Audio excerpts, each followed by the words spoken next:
বিসমিল্লাহির রহমানির রহিম। আসসালামু আলাইকুম। জনতার রান্নাঘর থেকে সবাইকে জানাচ্ছি শুভেচ্ছা। আশা করি সবাই ভালো আছেন। আজকে যে রেসিপিটি করব সেটা হচ্ছে আলুর দো পেঁয়াজা করব। অনেক সময় দেখা যায় যে ঘরে কিছুই থাকে না, তবে আলুটা অবশ্যই থাকে।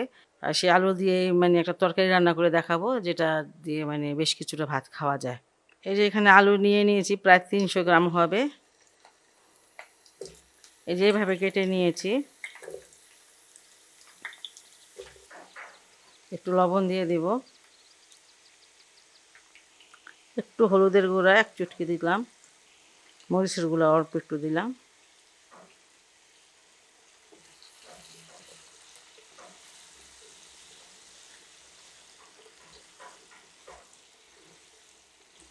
এটা একটু ভালো করে ভেজে নিব।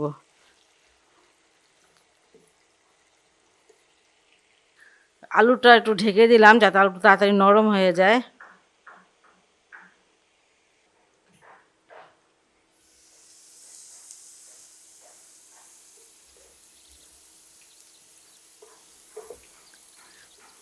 পাঁচ থেকে ৬ মিনিট আমি আলুগুলো ভেজে নিলাম। ঢেকে রেখেছি, কিন্তু মাঝে মাঝে নেড়ে দিয়েছি যাতে পুড়ে না যায়। যাই হোক, এখন আপনারা দেখে বুঝতে পারতেছেন যে এটা ভাজা হয়ে গেছে। এবারে আমি এগুলো নামিয়ে নিব।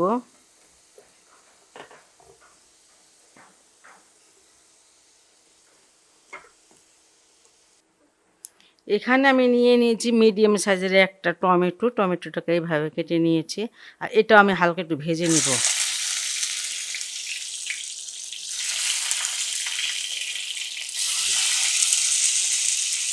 এখানে আমি ১ চিমটি লবণ দিয়ে দিলাম।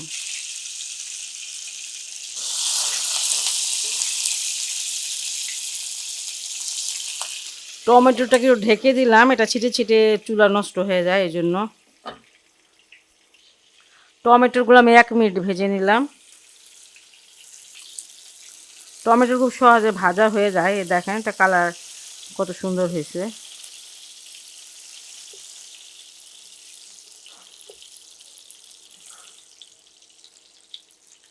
এই অর্ধেকটা তেজপাতা দিয়ে দিলাম,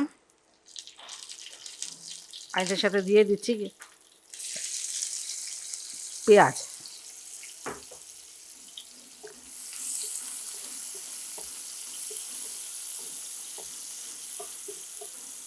দুই চামচ পেঁয়াজ হবে, বেশি পেঁয়াজ দিলাম না।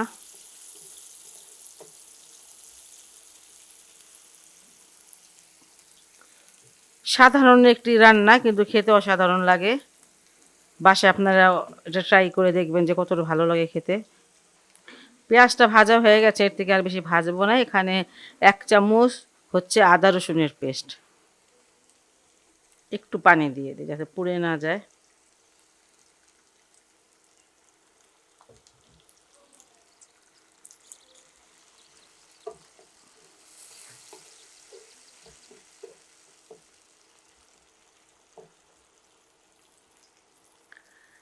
আধা চামচ থেকে কম আছে হলুদের গুঁড়া, আর মরিচের গুঁড়া হচ্ছে ১ চামচ, ধনিয়ার গুঁড়া হচ্ছে আধা চামচ।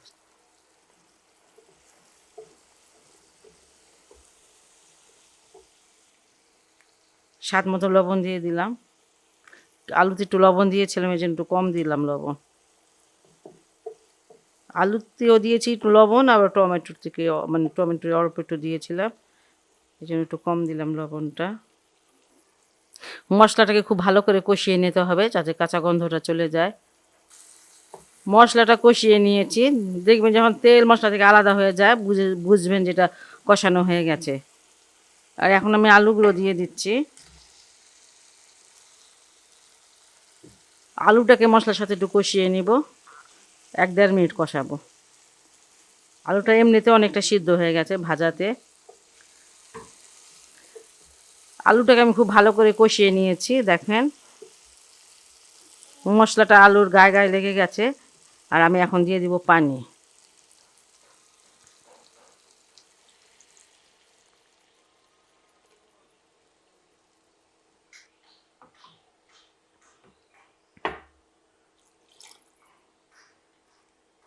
এখানে প্রায় ৪০০ গ্রাম পানি দিলাম।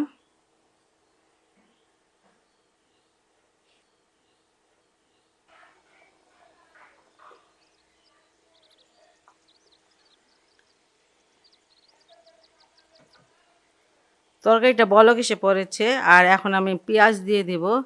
এটা আমি একটা পেঁয়াজ 4 পিস করে তারপর এভাবে খুলে খুলে নিয়েছি। এই যে টমেটোগুলো সেটাও দিয়ে দিব।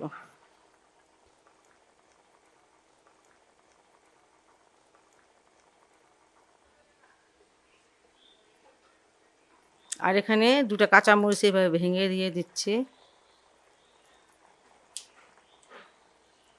আর এখানে দিয়ে দিচ্ছি আধা চামচ এটা ভাজা জিরার গুঁড়া। আবার এটা এখন ঢেকে দিব। আলুটা সিদ্ধ হওয়া পর্যন্ত এটা ঢেকে দিচ্ছি। প্রায় 12 মিনিট পর আমি আসলাম।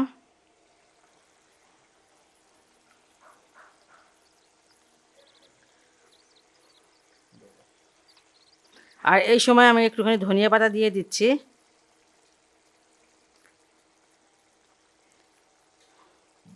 চুলাটা বন্ধ করে দিব। আর এমন মাখা মাখা ঝোলই থাকবে, আর খুব একটু অসাধারণ তরকারি। কিছুই নাই, শুধু যদি আলু থাকে আর টমেটো থাকে তাহলে এই অসাধারণ তরকারিটা আপনি রান্না করে নিতে পারেন। সাধারণ একটা তরকারি, খেতে খুব ভালো লাগে। আর যদি আমার রেসিপিটা আপনাদের ভালো লাগে অবশ্যই বাসায় ট্রাই করবেন এবং আমার চ্যানেলকে লাইক কমেন্ট সাবস্ক্রাইব করবেন। সবাই ভালো থাকুন, সুস্থ থাকুন, নিরাপদে থাকুন, এই দোয়া করি। আল্লাহ হাফেজ।